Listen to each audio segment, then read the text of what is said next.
All right, so welcome to the second AgriSolar Clearinghouse webinar. If you have any questions on signing up for other events, or you have any technical assistance matters you'd like help with, please email us at agrisolar@ncat.org. We've got a great turnout today, so we've muted participants, but please drop questions into the chat if you have them. We'll get to as many as we can by the end of the hour. We will be posting a recording of this webinar onto the AgriSolar Clearinghouse, hopefully within the week. Today, we'll be hearing from one of our partners in the AgriSolar Clearinghouse, Dr. Greg Barron-Gafford.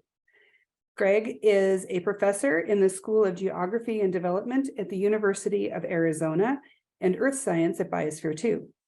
He's an associate director of the University of Arizona Community and School Garden Workshop.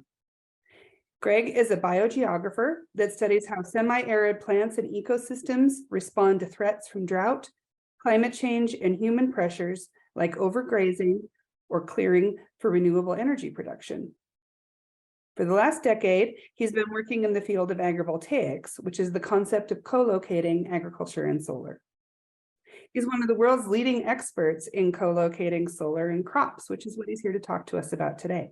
Greg, welcome. Thank you. Yep, I've seen multiple chats about the alarm. You're not the only one hearing it or bothered by it, but this is why it's good to be on time, right?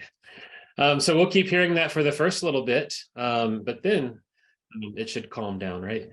So thank you, Stacy, and thank you for the invitation to the whole AgriSolar Clearinghouse, a great resource that we've really enjoyed being a part of and contributing to and sharing, as I'll end with later today. So I'm going to start by sharing my screen.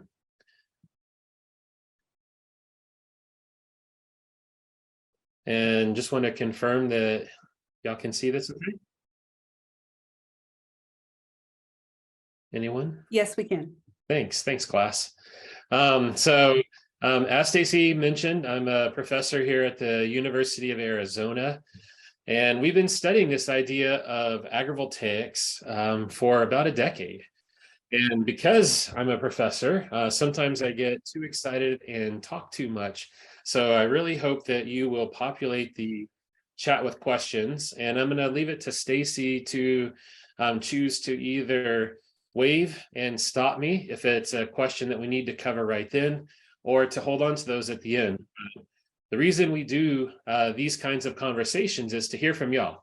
And in fact, Alexis Biscaris, another AgriSolar all-star, and I and the rest of our team was talking to farmers this morning about this very topic. So today we're going to be continuing in this series that AgriSolar Clearinghouse is doing, and we're focusing on the crops. So this idea of made in the shade. We're down here, as you can see in this photo, in beautiful southern Arizona. And this picture, it's pretty picturesque. You can see the snow in the mountains in the winter. That means that we do get some really cold temperatures that can make it challenging for food production in the cold months and challenging in the warm months because of the extreme heat. So we're looking at growing crops under solar panels, and all of these names are some of the contributors to this broader collection of work that we're doing. The project that I started with is outside of the Biosphere 2 facility, which is what you're seeing here up in Oracle, Arizona, which is about an hour north of Tucson, Arizona, for the geography buffs here. And because people always ask, these big white domes are actually things that help regulate the pressure within this glass house research structure that houses an artificial tropical rainforest, ocean, desert, savanna. And visitors, to the tune of about 100,000 a year, come to this facility because they want to hear about our changing climate and how we can try to study some of those drivers. And they end their tour outside at our agrovoltaic installation, which is one of those places where we can start to say, you've heard about these challenges that exist. We have all these pressures from our environment. And what are some ways of thinking towards a solution? And that's what I'm circling here as our agrovoltaic installation. Now, all of these names here on the board are parts of our team. And I highlight those in orange and show their pictures here because they're our undergraduate students. either recently or continued to be.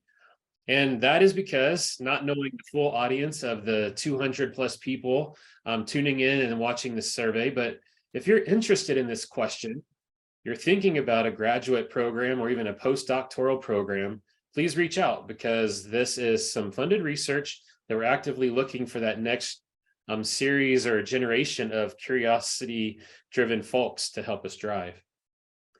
So why are we even thinking about these things? Well, climate change is real and it's significant, and it's pushing our water resources towards a tipping point. Whether you live in Arizona or not, you've probably heard about our extreme water challenges in the West.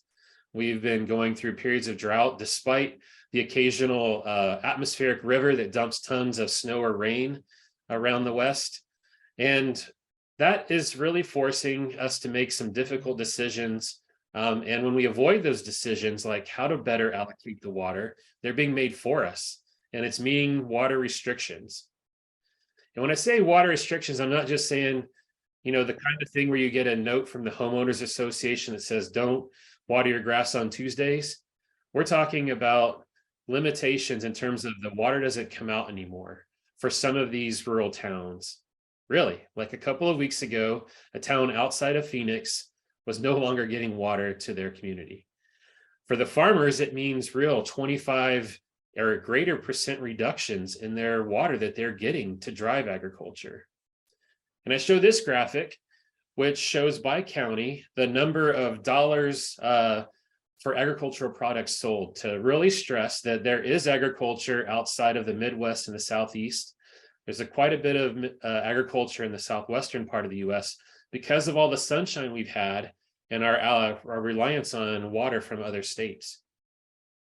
So we have all of this agricultural production happening, but because we're going through climatic warming and this increased pressure from our climate in terms of drought stress, higher temperatures, which mean water evaporates out more quickly, we're getting projections like this from the National Oceanic and Atmospheric Administration that says we're projected to have a lot more water stress. All these areas in brown are places that are anticipated to get drier. And you see this percent increase in water stress index, which is a metric scientists use to say just how dry is it going to be for plants.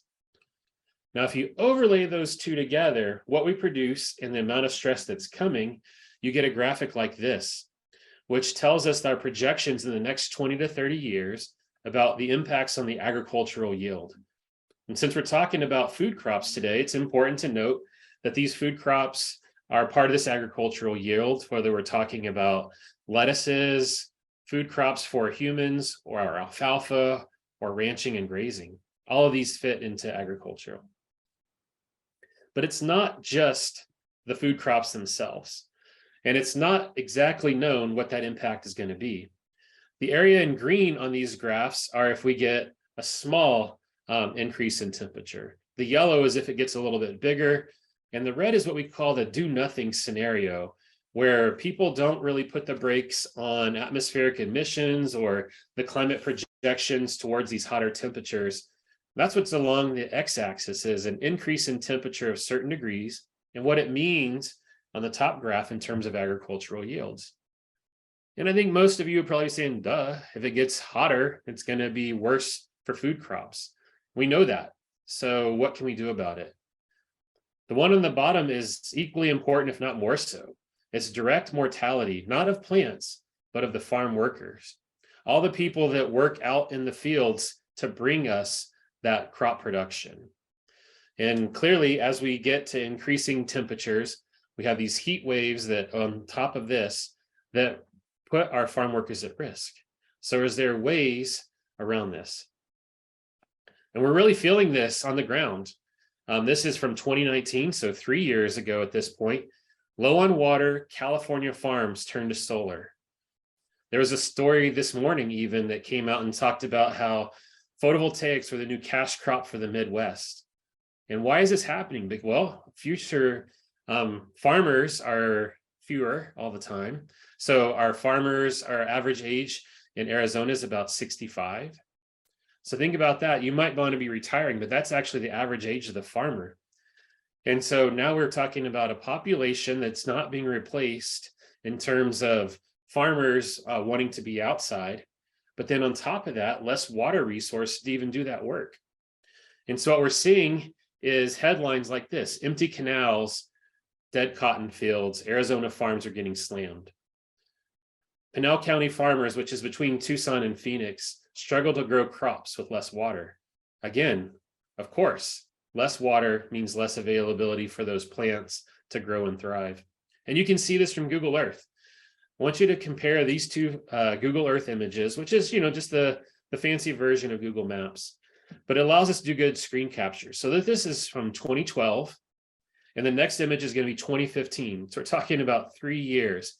And notice some of these green rectangles, the irrigated plots that are in the Southern California, Southern Arizona borderlands, transition from farming to solar. So you see these starting to show up. Well, why is this important? Well, because it means that there's literally less land to produce food for a growing population. It also is meaning that we're starting to hear conflicts between land use and food use, especially from the people who are actually producing the food on the ground. And a lot of us want more renewable energy, but those also might be vulnerable to temperature. This graphic was built from originally something that from the World Bank, but originally from something that the National Renewable Energy Lab produces, which shows it looks like a heat map, right? It looks like the weather of air temperature in July, where you see all these hot temperatures down here in the Southwest. But this is actually the amount of kilowatt hours per meter squared that you can produce. So renewable energy production potential. And naturally, it's higher in the Southwest where we get more sun. But it's important to know that the efficiency of solar panels goes down linearly with temperature. And we're getting better with this. Thankfully, we have engineers who are working to decrease this reduction per increase in temperature so that they're less sensitive. But that really means that in a warming climate, they're even more vulnerable to increasing temperatures. So now the stage is set. We have to think about what do we want from our landscapes. And this is not just a national issue, it's an international issue. And the United Nations is starting to think about this in terms of sustainable development goals. Target 7 is all around renewable energy production. Do we want to use our lands to increase the percentage of renewable energy on the landscape? And we need to increase its efficiency to meet demands? Or do you want that same parcel of land to produce food? Because we need to increase universal access to safe and nutritious food. And in fact, we can't be thinking about the challenges of a climate. We have to actually increase the production to meet demands from a growing population. But we can't forsake these two legs of the stool without thinking about the impacts on water and what is our availability of water. So, class, which is more valuable, food or energy or water? And I pause, not just for drama, but to give you a second to think about that. Which would you rather have? How do we get more out of our landscapes with that challenge really in place? And this was the motivation for our agrovoltaic research. And looking around our native landscapes, this is part of what we see. And I encourage you to come down here, and I'll talk more about that at the very end of the talk. But if we see our natural landscapes, what kind of cues or lessons can we take from there? And I like to joke that I Googled this twice, so it must be true. Albert Einstein said, look deep into nature and you'll understand everything better. And one of the things that I see from looking around our natural landscapes is that plants can grow in the shade. In fact, you even get more plant production because of the protection of an overstory canopy. This is things people have known for thousands of years when they've tried to produce food as indigenous peoples here, and it's lessons that have been applied through agroforestry. So what avenues are there to think about it in terms of agrovoltaics? We have to think about, what do plants need? Light, water,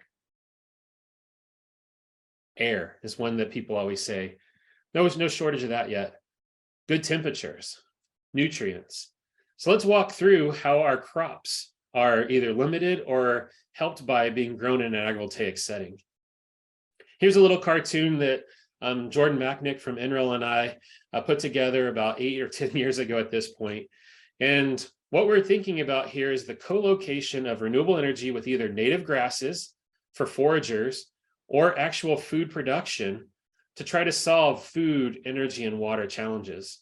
The food, why crops in agrovoltaics? Well, to help them adapt to periods of drought and temperature stress. Why? Because think about what you would want to do in the middle of a hot summer day, in addition to getting another drink, that's irrigation, is maybe hiding in the shade for a little bit. But plants are stuck. That's just their plight in life. They're planted where they are and they can't migrate around like animals. So let's see if we can bring some shade to them.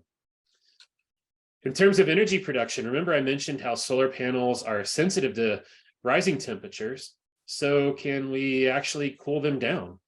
And that's what the blue arrows in these figures illustrate, the natural process of water loss through plants. Just like we perspire through our little pores and release water, plants transpire and lose water through the process of photosynthesis. We'll talk about that more in a minute.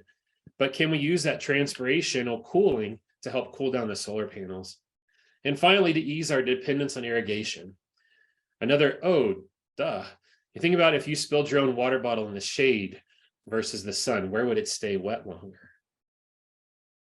So those were the motivations for us creating a series of agrovoltaic learning laboratories, because it's a place where we do research, where we do experiential education, and where we talk to the public. As I mentioned, the biosphere gets about 110,000 visitors a year. So it's 100,000+ opportunities to talk about what is an alternative way of thinking beyond what we've been doing. The one on the left is actually at an elementary school called Monzo Elementary, where they had solar coming in on the unused corner of the lot of that school. And we grew crops underneath there to see how well they would do.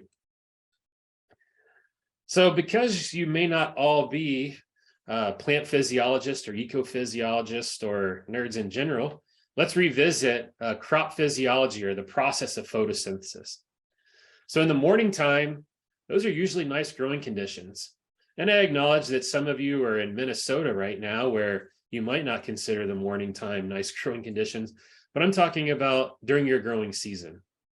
So during the growing season in the morning, that's where it's a little bit less hot for those plants. The air is a little bit more moist because the sun hasn't burned off all of that humidity. And that's when plants really want to do their work. So for a plant, in this picture, we're using a tomato leaf, it has to take up carbon dioxide. That's what CO2 stands for. Why? Well, carbon dioxide is basically how they eat. It is the way that plants consume energy for feeding themselves and for producing fruits. Every time they open their little pores to let carbon dioxide in, water escapes. That's that transpiration I was referring to. And in our agrovoltaics case, remember, we're trying to use that transpirational water loss to cool down these solar panels, almost like a mister at a restaurant in the summer.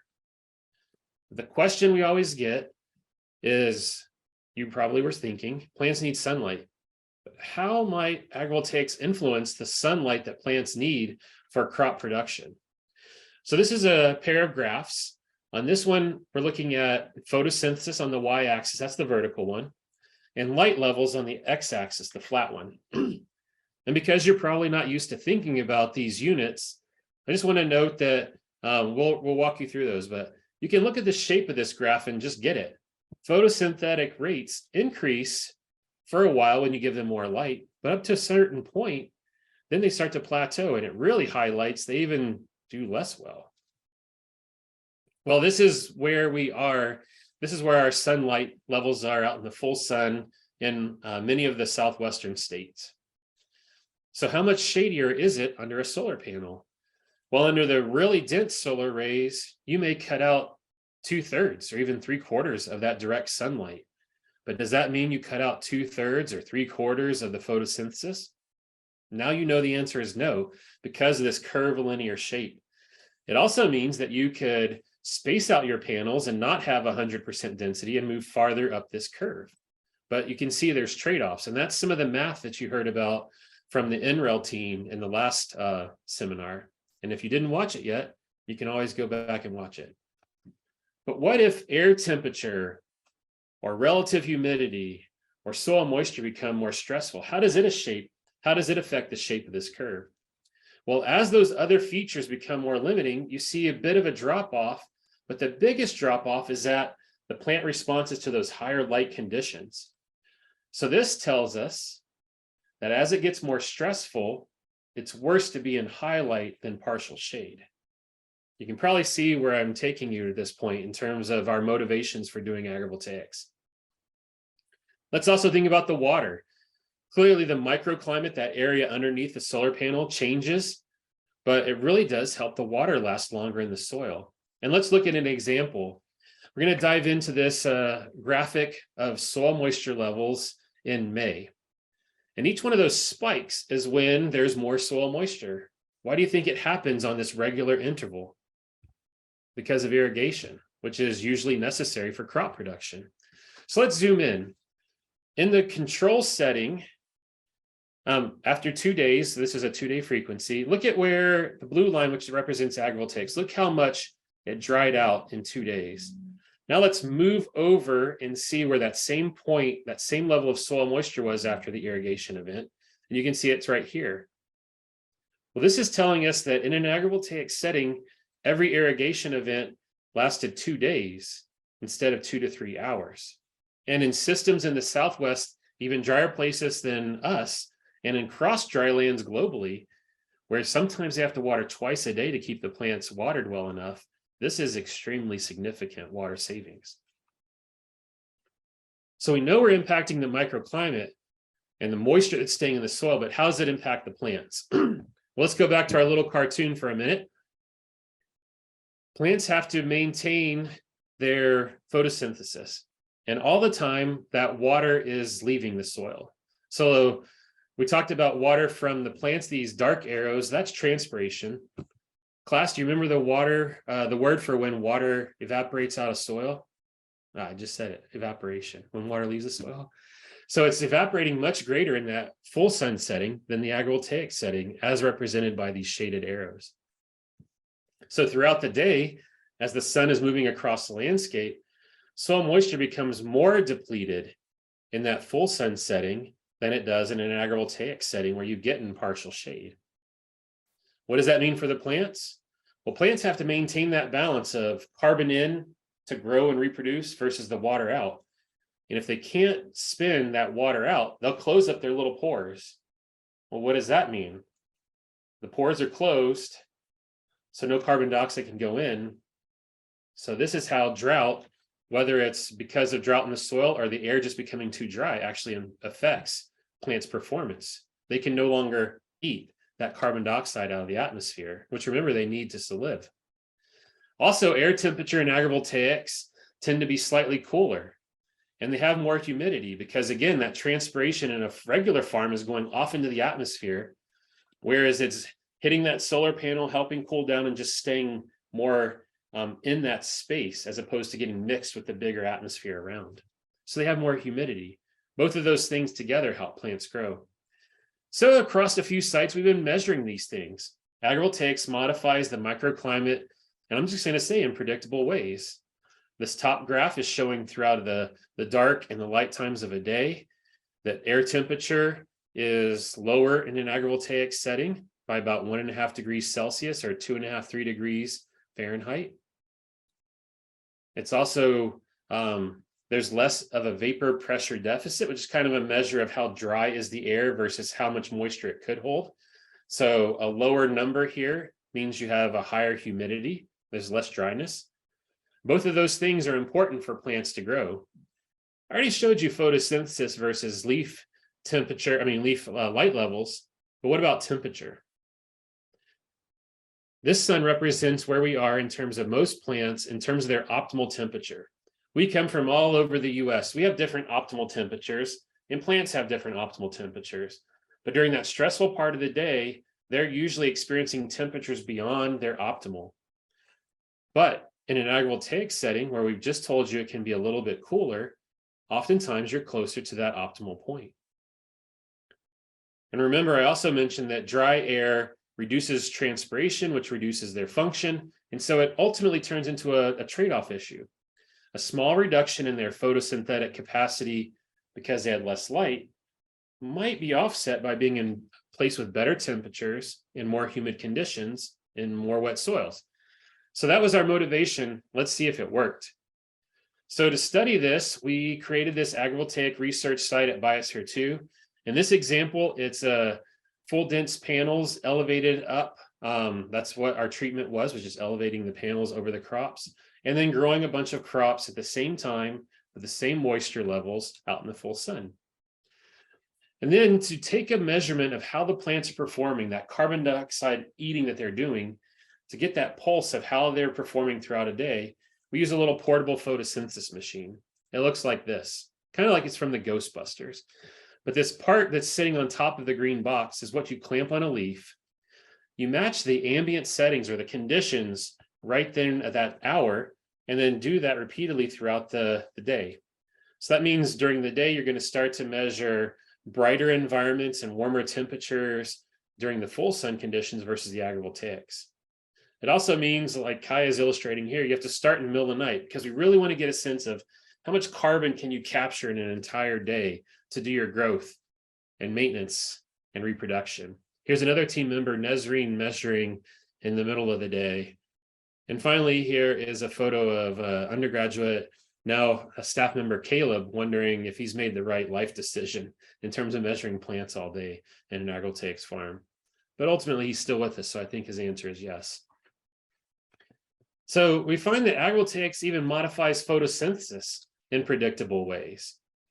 So what I mean by this is during the nice time of the day, what we're showing here is basil, beans, and tomatoes, where we're measuring net photosynthesis throughout a day. Under 100% irrigation is shown on the left.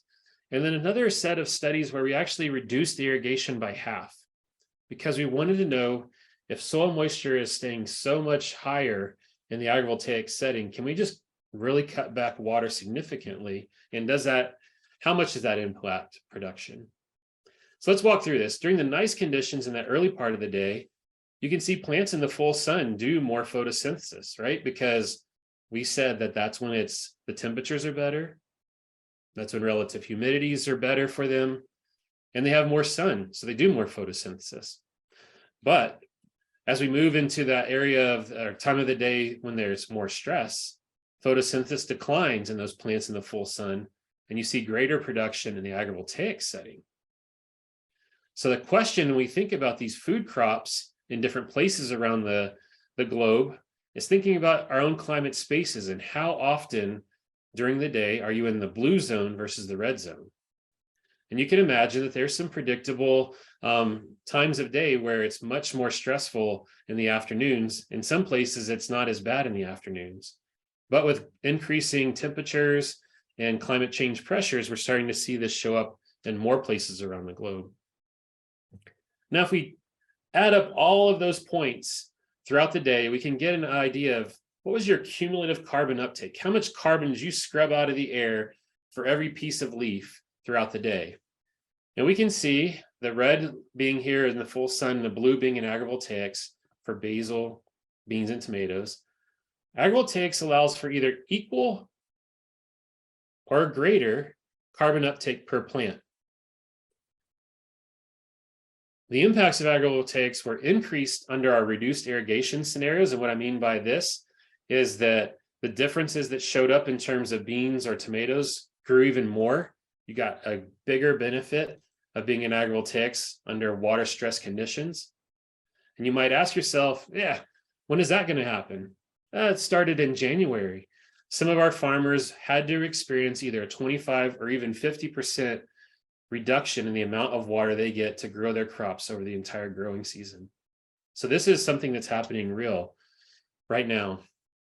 But the other thing to note is that these patterns vary by plant. You can see that basil didn't really care whether or not it was grown in the full sun or agrovoltaics. And even when you cut back the water by half, it still didn't really care. It didn't do as well when it got less water, but agrovoltaics didn't help. Some other plants it really helped, and some plants it helped a little bit less. The point being here that we have to keep doing replicated projects to build out a sense of which crops work well in this system. And this is our graphic here that shows you some of the differences we found, where pluses represent a positive increase in production and yield, and negatives are less benefits, and the circles, open circles, represent neutral. And trying to understand the mechanisms, what created these patterns. Here's what could have been a picture of me trying to figure this out.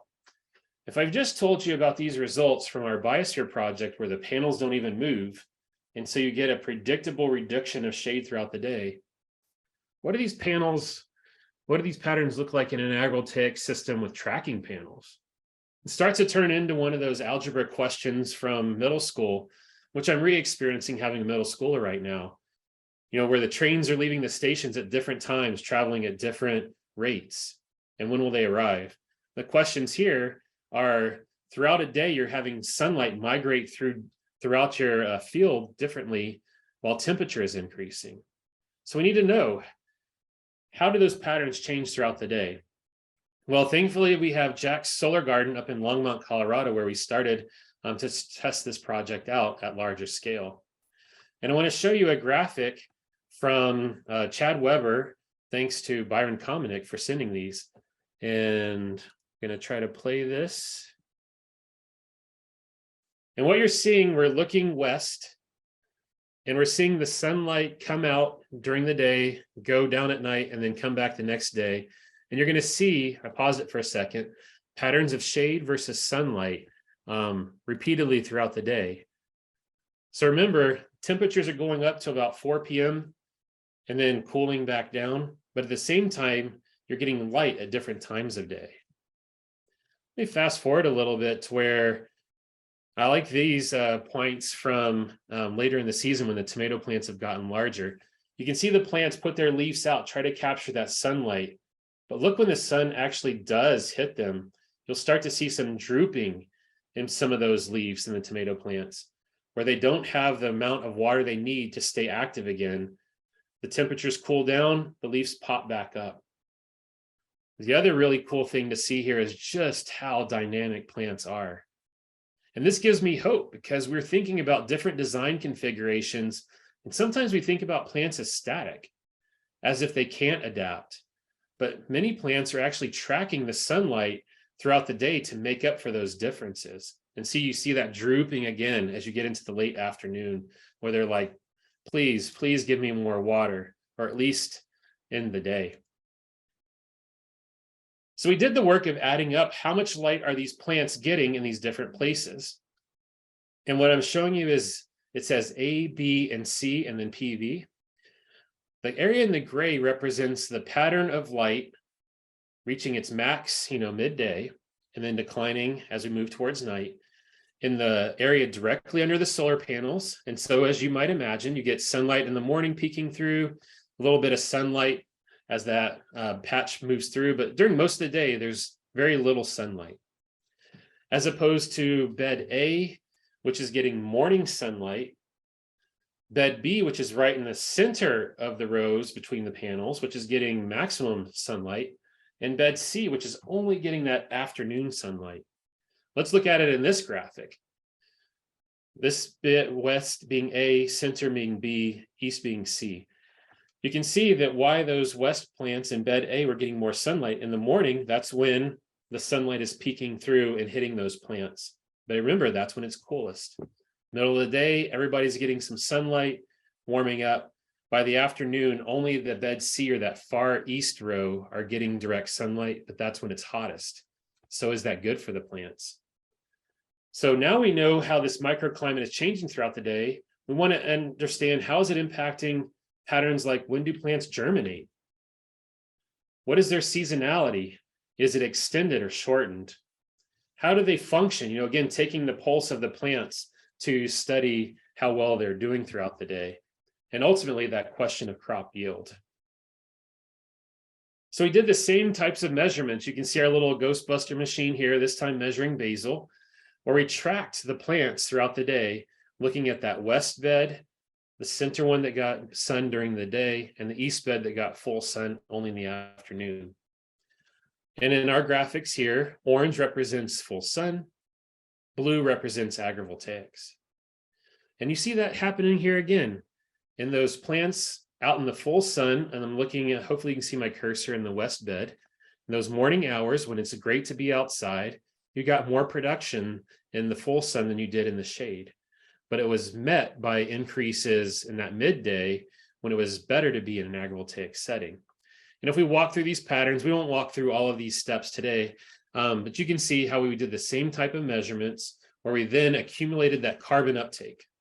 And again, why carbon? Well, because we can measure it, and it's what plants need to grow and reproduce. If you have a low number, you're not going to grow very high. If you have a low number in terms of carbon uptake, you're not going to be able to produce fruits. The control being that plant out there in the full sun, not under solar panels. You can see that for basil here, when we had 100% irrigation, the center bed was the best place to grow basil. Why is that? Well, because basil is a sun-loving plant, and in this environment in Colorado, if you give it plenty of water, it's going to do plenty well. You can see pretty well production in the west and a slight reduction in the east.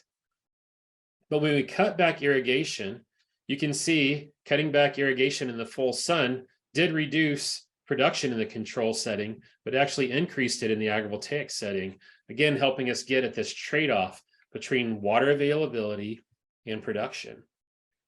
You might say, why would any farmer cut back their water by 50%? Would Byron do that, the owner of Jack's Solar Garden, or Sprout City Farms, who's managing all of this food production for us? They may not choose. And that's the big point here, is that these are some of those factors that are outside of the control of the farmer. Byron was not guaranteed to have water flowing through the canals every day, even in Colorado, the source of this water for many of us in the West. And so you have to start to imagine, how can we keep agriculture in the West when we have less water? And that's what our motivation again for agrovoltaics. So under projected climate change and water resource scenarios, agrovoltaics is becoming more beneficial, even if we don't see all of the cues right away in our 2020 climate. We did the same thing for tomatoes, measuring throughout the day. And here I'm going to tell you that the center and the east beds were best places to grow tomatoes. Okay, take home message one, plants are different. It's different, the results than we saw with basil.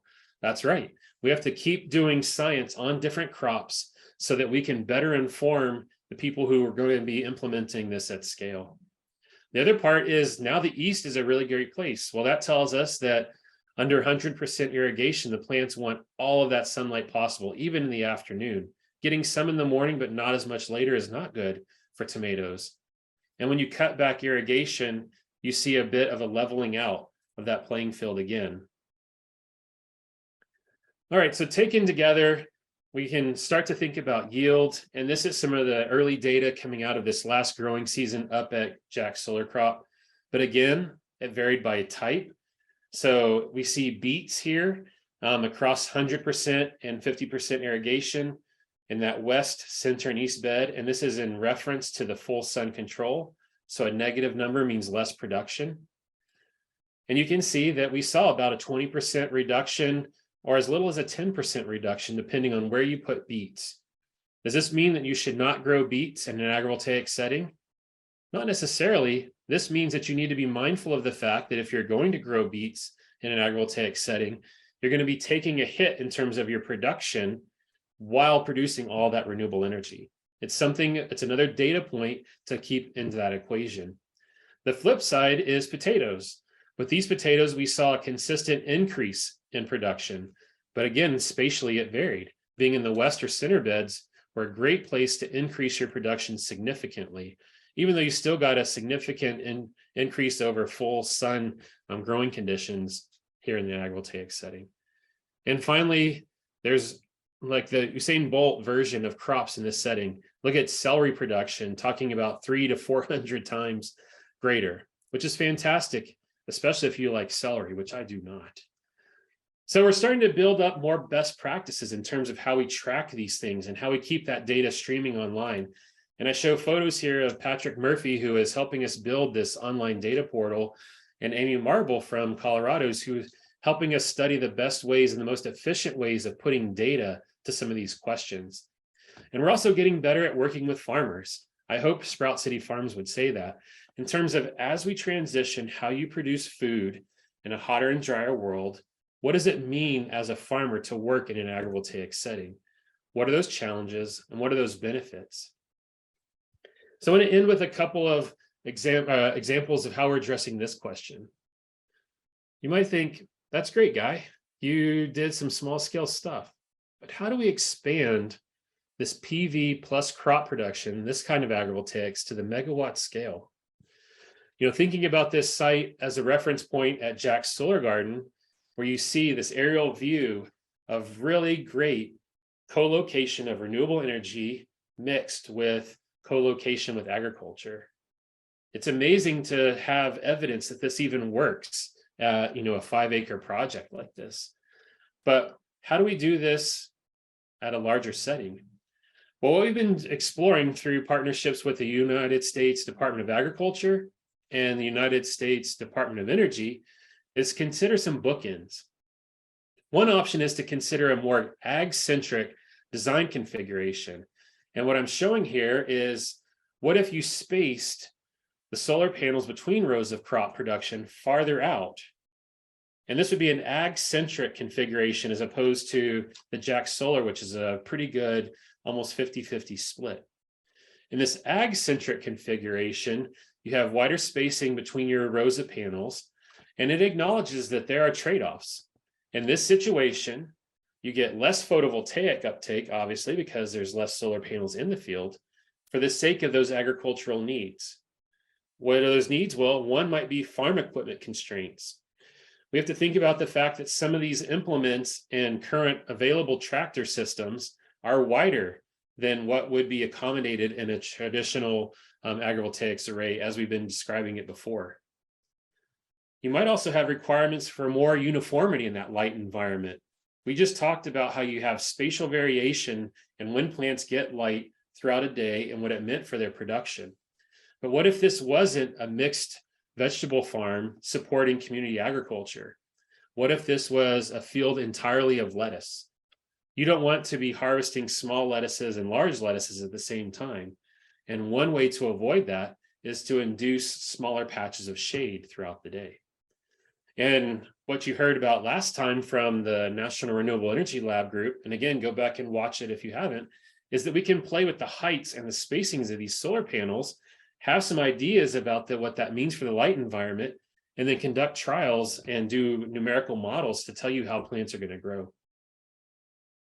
And this is an illustration, as we've tried to describe it, where you can really space out the row between these solar panels and also play with how high you elevate these panels to address those questions. And again, this is a USDA-sponsored program called SCAPES, Sustainably Co-locating Agriculture and Photovoltaic Electricity Systems, working across Arizona, Colorado, and Illinois to capture that spatial and climatic variation with this ag-centric approach. And many thanks to the USDA for investing in this question, because we hear about it constantly from farmers as one barrier. What if I can't place panels as densely? Another option that we've been exploring more recently is, what if you go from this kind of 50-50 setting to one that's more PV-centric or photovoltaic-centric? In this array, I'm thinking about places that look like this, which is almost a dizzying array, kind of migraine-inducing rows of solar panel and blank space in between. In these cases, we're talking about tens of thousands of acres. And this place, the solar developer doesn't have to do anything differently. This is the PV-centric approach. Don't change your spacings. How can we bring vegetation back into those systems, or better yet, design an agrivoltaics approach where you do low impact solar introduction into this system so that the seed banks are there that you can restore with natural vegetation for grazing. So if your panels are lower, are you still made in the shade? Using Stacy's title. Well, let's look at that for a second. And PV arrays, they're designed to maximize solar capture by those solar panels, right? So look at this top sunbeam where it just barely misses the top edge of this panel on the left. It's hitting the bottom edge of the panel on the right. So there's not a lot of space for crop production through there. So let's keep that in mind. And let's also think about those times that it rains. Whenever we have clouds build up, rain falls in that in-between space, and you're getting plenty of moisture. Well, not really plenty. You're getting some moisture. Areas directly under the panels are getting less moisture. But think about, because you're getting less moisture directly under the solar panels, that means the water is hitting those panels themselves and then running off into that middle space, creating a bigger pool of soil moisture. So now you've got more moisture in these in-between spaces. Come back to that graphic I showed a minute ago, where there's less direct sunlight evaporating off that water. And now you can start to see why we're exploring these large-scale solar arrays where they don't do anything different to still be made in the shade. So PV-centric approach may provide both water savings, because every, let's say, 1/8 of an inch rain event in the full sun is now concentrated and might be like a 1.5 inch rain event equivalent, because of all that moisture that slid off the panels. And this idea of panels redirecting soil moisture, we're building off this active agrovoltaic literature, some of which is done by Colorado State University, which is monitoring how moisture moves around solar arrays.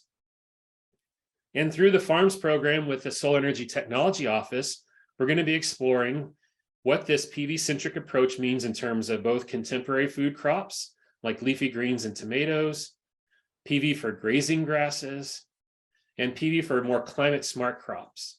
Remember, in a PV-centric approach, we're trying to limit the onus on the solar company. So thinking about crops that require very little irrigation or take a long time to mature to harvest. And we can't forget about the humans in this transition. And don't worry, Stacey, I'm wrapping up now.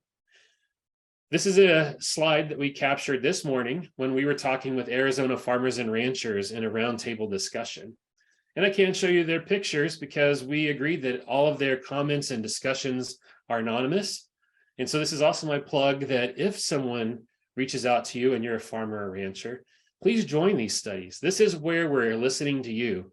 The topic was, what is agrovoltaics? And is it a way of keeping agriculture in Arizona? And we were able to listen to these farmers and ranchers and hear what are their hesitations. Some of which are the fact that they see so much solar moving in and around their farms that they're putting the brakes on. And we're saying, what are some pathways for easing off the brakes to think about co-location? And hopefully it makes Stacey smile to know that one of the best things that we said they can do as farmers is go to the AgriSolar Clearinghouse. This is a place that we are actively pushing farmers that we get contacted randomly, and PV developers we get contacted randomly to go to. It's a place that records videos like this and probably some even shorter and more to the point, and those publications so that they can become a clearinghouse of all of that intel. And thank you to the Department of Energy for funding them in the first place. And I encourage anyone who's still working on active research to write them into your proposals so that they can continue to be around and be this resource. With that, I want to first invite you, if you happen to have the ability to come down to see us next Monday for another AgriSolar Clearinghouse event, a farm to table event at Biosphere 2, that facility I showed you, where we're going to be serving agrovoltaics grown produce and grazed sheep from around the US here by professional chefs. You can use the Scan Me QR code if you're that hip. And I will tell you to look for this little green square. That's how you RSVP. And we would love to have you. This is what it looks like in Colorado when we do these things.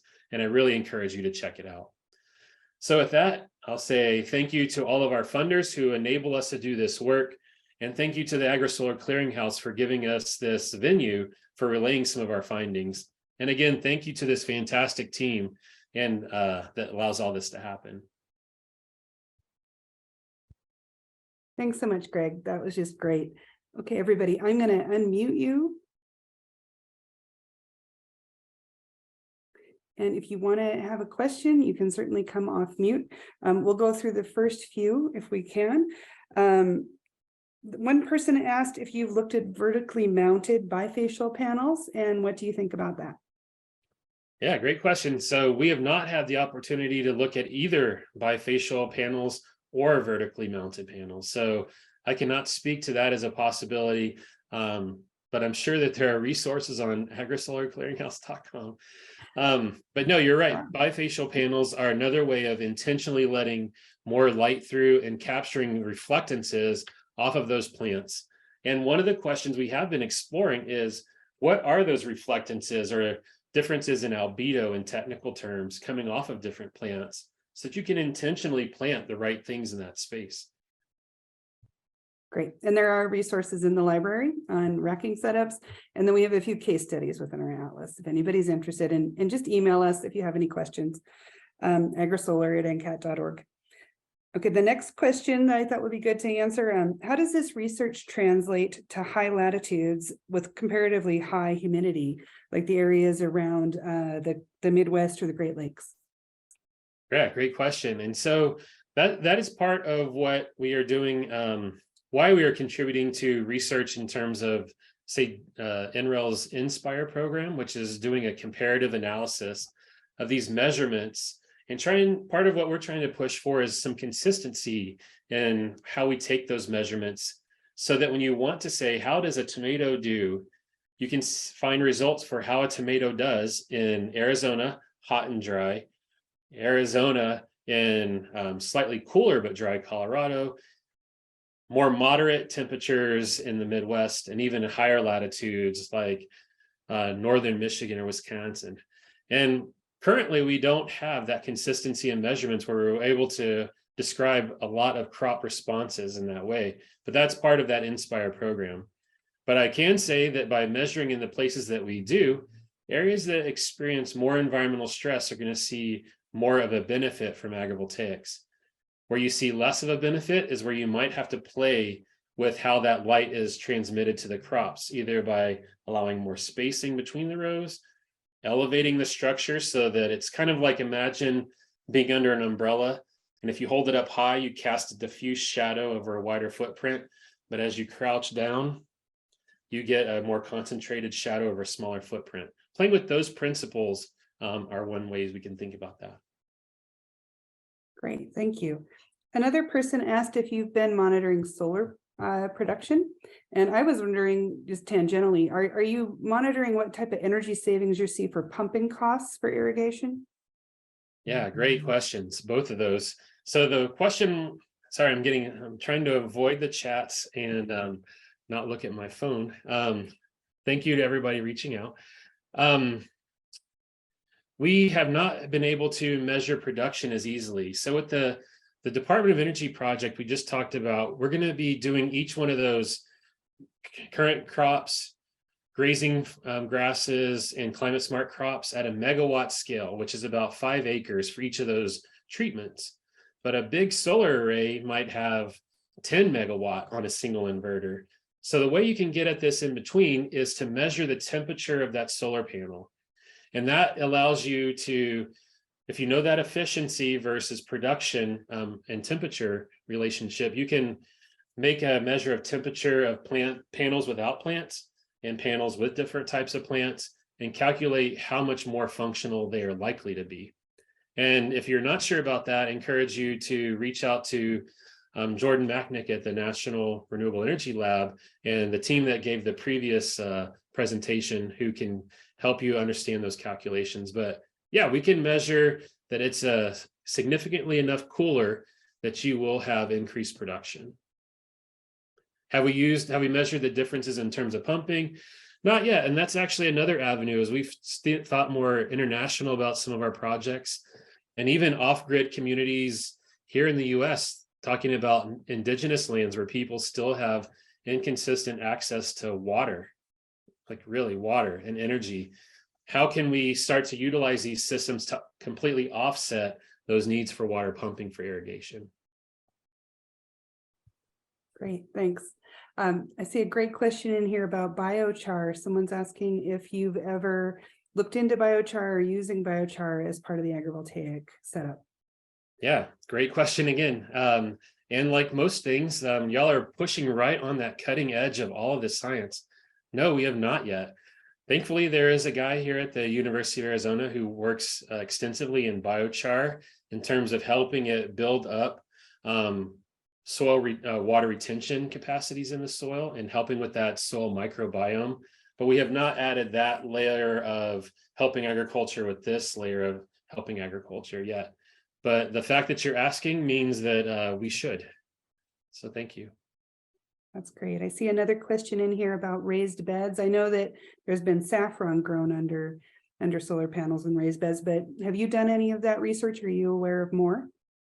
Yeah, so we, for the most part, when we're talking about larger scale projects, we don't use raised beds. We raise the beds relative to the ground around it to help with just drainage and things. But with several of our projects, and thanks to Enel Green Power, we actually created some raised beds and the Agri-Soil Clearinghouse.